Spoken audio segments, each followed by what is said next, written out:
Dnes si priblížime túto infekciu spôsobenú škrkavkou Trichinella spiralis a jej vplyv na naše zdravie.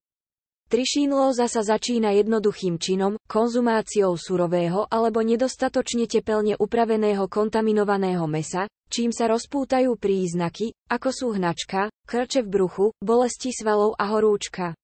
Spočiatku je to kolotoč nevoľnosti, hnačky a krčov v bruchu, ktorí čoskoro sprevádzajú bolesti svalov, slabosť, horúčka, bolesť hlavy a niekedy aj zápal iných orgánov.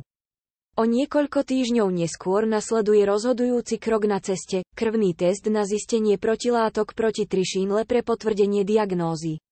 Do popredia sa dostáva prevencia, dôkladná tepelná úprava zničí larvy Trichinella, najmä v bravčovom mäse.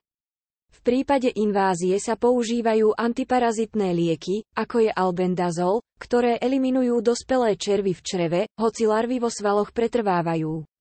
Larvy trichínel sa usídľujú v rôznych zvieratách, od ošípaných až po diviaky, líšky a dokonca mrože, a občas sa usídlia aj v svalovine koní.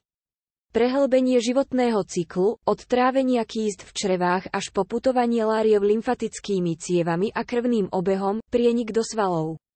Príznaky trichínlózy sa líšia v dvoch štádiách. Prvé prináša črevný zmätok, nevoľnosť, hnačku a horúčku, zatiaľ čo druhé prináša bolesť svalov, slabosť a opuchy. V niektorých prípadoch sa objavujú komplikácie, zápal srdca, mozgu a pľúc, čo môže mať závažné následky, ako napríklad zlyhanie srdca a poruchy srdcového rytmu, hoci sú zriedkavé.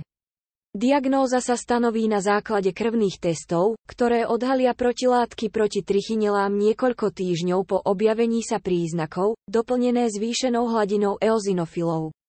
Záver: predchádzajte trichínlóze správnym varením, čistými postupmi a informovanosťou.